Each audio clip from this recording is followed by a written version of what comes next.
Question है page number 41 that plastics are non corrosive in nature. Non corrosive है तो ये आपको एग्जाम्पल्स देने हैं, प्रॉपर्टीज नहीं लिस्ट करनी है. प्रॉपर्टीज तो आपको क्वेश्चन नंबर 5 में बता दी गई हैं. Why plastic containers are favoured for storing food, है ना. तो यहाँ क्वेश्चन नंबर 10 में आपने एग्जाम्पल देने की वो नॉन कोरोसिव है. नॉन कोरोसिव मतलब it does not get rusted, it does not gate spoiled. तो आपने उसमें मेंशन करना है कि हमने प्लास्टिक कंटेनर्स में एसिड जो है वो स्टोर करते हैं in the form of Harpic. It is a very strong acid जो कि उसमें कंटेन होती है. तो हमें पता लग गया कि इट इज नॉन कोरोसिव, कुछ नहीं होता है प्लास्टिक बॉटल को. सबसे बढ़िया एग्जांपल हमारे घरों में रेफ्रिजरेटर्स में हम बॉटल्स रखते हैं for storing water, keep water cool. वो खराब नहीं होती है. It does not get rusted, it does not get corroded, which means what, that plastic is non corrosive in nature. समझ आ रही बात. उसमें जो हम फूड स्टोर करते हैं वो उसके साथ रिएक्ट नहीं करता है, चाहे जैसा भी फूड है, whether it is a pickle or it is curd or it is some other food item which is kept in it, it does not get spoiled. So this shows what, this shows कि plastic जो है non corrosive है. तो आपने example देंगे. अच्छा, यहाँ पर जब आप लिखते हो should the handles and bristles of toothbrush be made of same material, तो आप बोलते हैं no it should not be made.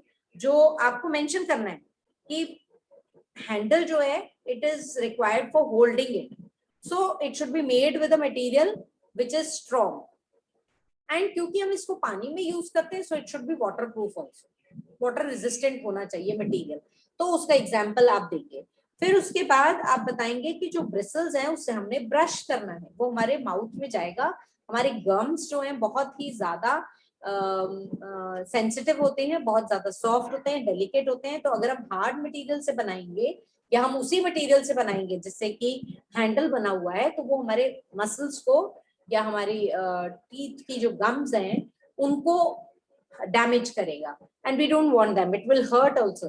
So it should be made with something more softer and something more flexible, क्योंकि वो bend भी होना चाहिए while we are cleaning our teeth. So it should be made from some softer and flexible material, जिसको क्या आप suggest करेंगे कि वो nylon भी हो सकता है. ठीक है. और लास्ट ये जो क्वेश्चन है ना पेज नंबर 42 पे, describe an activity to show that thermoplastic is a poor conductor of electricity.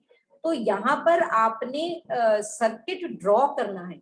और सर्किट ड्रॉ करने में जहां आप बल्ब के साथ में एक और प्लेस के ऊपर आपने कोई भी प्लास्टिक का मटेरियल वहां पर थर्मोप्लास्टिक स्पेशली रखना है, तो वो आप सर्किट के बीच में प्लेस करेंगे, उसको कनेक्ट करेंगे. You will show the connections and then you will also mention कि जब ये सर्किट में रखा गया तो बल्ब डिड नॉट ग्लो. तो बल्ब अगर ग्लो नहीं कर रहा है इसका मतलब सर्किट ब्रेक हुआ है, और सर्किट ब्रेक होके तो बल्ब, और सर्किट क्यों ब्रेक हो रहा है, because it is not allowing the current to pass through, so it is a poor conductor of electricity. तो आपने ये मेथोडिकली सारे आंसर्स को जो है वो करना होता है. मतलब you have to write down in sequence. होता क्या है कि हम लोग जल्दी में जैसे मर्जी हमें जहां से सोर्स आती है वहां से आंसर लेके लिख देते हैं, and then it becomes really difficult to get full marks. All right, now we'll share some questions. I'll ask you some questions which you can answer for all the chapters.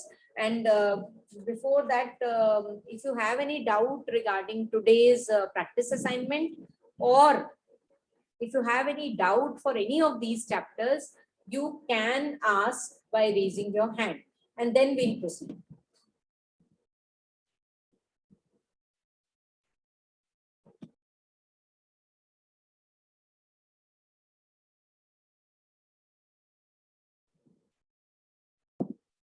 Anji beta, what are the disadvantages of over irrigation of crops in a field?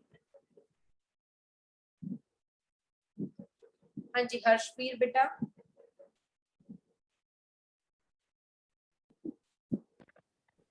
If we over irrigate the fields, the soil will get filled with water and roots will not be able to breathe properly. Shabash. And they will die. Very good.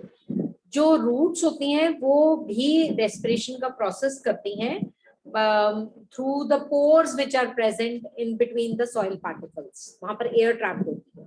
तो अगर हम over irrigation कर देते हैं तो water, enough water will not percolate down, या फिर वो पर्कुलेट कर चुका है but there is stagnation of water in the soil, water में स्टैग्नेशन हो रही है, वाटर की स्टैग्नेशन हो रही है इन द सॉइल, सारे एयर गैप्स जो है वो वाटर से फिल हो गए, so the roots will not be able to breathe and eventually if they cannot breathe they will die. Very good beta. Next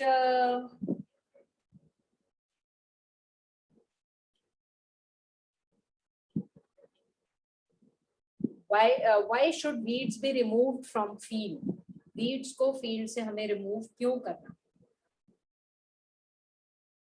सुखनूर बेटा। We should remove weeds from the seed from the field because the weeds weeds do not allow the crops for to grow properly. They share the nutrition seeds and space also, so the weeds should be removed. बिल्कुल ठीक है, weeds हमें इसलिए remove करनी चाहिए, weeds unwanted plant है, एक ही right reason नहीं है, ये तो एक हो गया ना, they compete with the space and they compete with the nutrients with the main crop and thus affect the yield of the crop. तो इसमें हम एक और पॉइंट ऐड करेंगे, Harshbir can you add one more point? Weeds also interfere in harvesting and it is also poisonous for human being. बिल्कुल ठीक कहा उसने, it interferes in harvesting, harvest जब हम क्रॉप की करेंगे साथ साथ में ही वो भी आ जाएंगे and some of them can be poisonous, and अगर वो क्रॉप के साथ आ गए और हमने कंज्यूम कर लिया it can lead to lot many problems. Similarly जब हम उसको हार्वेस्ट कर रहे हैं और बाद में भी some of the crops can be some of the weeds can be very very dangerous, तो इसलिए उनको रिमूव करना बहुत ज्यादा जरूरी है। Ma'am, it can also absorb the soil. It can also absorb the nutrients of the soil, which can make the main crop. आप कहेंगे it can absorb the nutrients from the soil and इससे क्या होगा, जो share है main crop का over the nutrients वो कम हो जाएगा, कम होने से उनकी ग्रोथ जो है वो proper. Okay, it is easier to cut an apple with a sharp knife than a blunt one. It is easier to cut apple or any other vegetable with the sharp end of the knife and not with a blunt end. क्यों? वत्सल जी।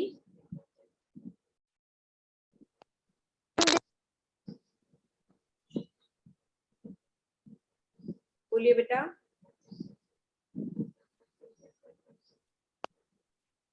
Can you unmute yourself?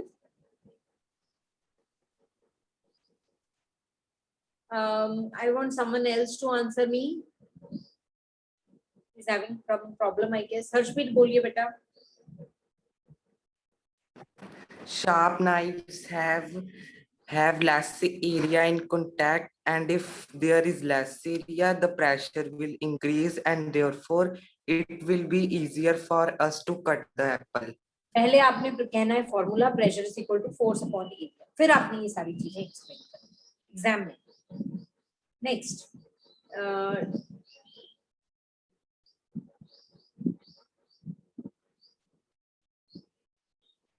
एक और question पूछ लेते हैं इसी chapter में से।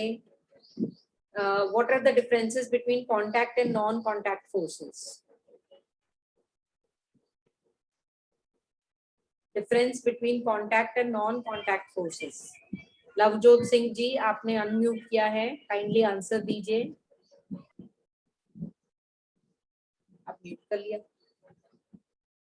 Contact और नॉन कॉन्टैक्ट फोर्स में कोई डिफरेंस नहीं पता आपको? सभी ने?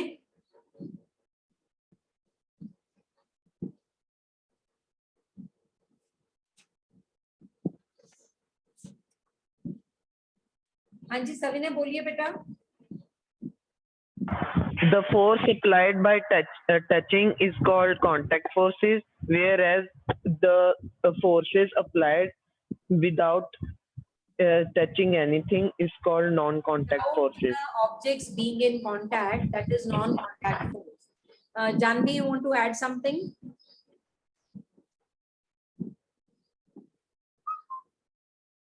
जानवी आप और ऐड करेंगे इसमें? Yes, ma'am. बोलिए. Can't hear you, beta. Path. Ma'am, there is no link in Okay. non-contact force, but there is link in contact force. Objects need to be in contact for the forces to come to play in contact, and they can be at distance. ठीक है? Jatin, want to add something? Contact force occurs due to the contact between two different objects. अब एक ही Non-contact point को बार-बार force बोल रहे हैं, एक ही point को बार-बार बोल रहे हैं. Basically यही difference है contact और non contact forces में कि the two में ध्यान से सुन लीजिए. For contact one, the two objects need to be in contact for the forces to come into play. Non-contact में the objects need not be in physical contact with each other. दूसरा contact forces do not act from distance, लेकिन non-contact forces act from distance also. Clear? अब देखिए next question friction में से लेते हैं.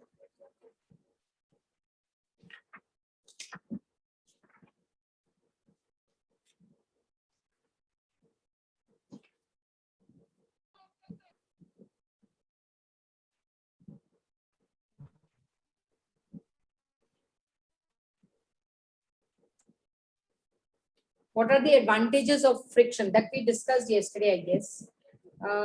What are the different types of friction? What are the different types of friction? Only Savine and Harshbir, बाकी के बच्चे कहाँ गए? Savine बोलिए बेटा. I think नहीं, wait a minute. Jatin is there. Jatin आप बोलिए. static friction, sliding friction, rolling friction. Can you define them?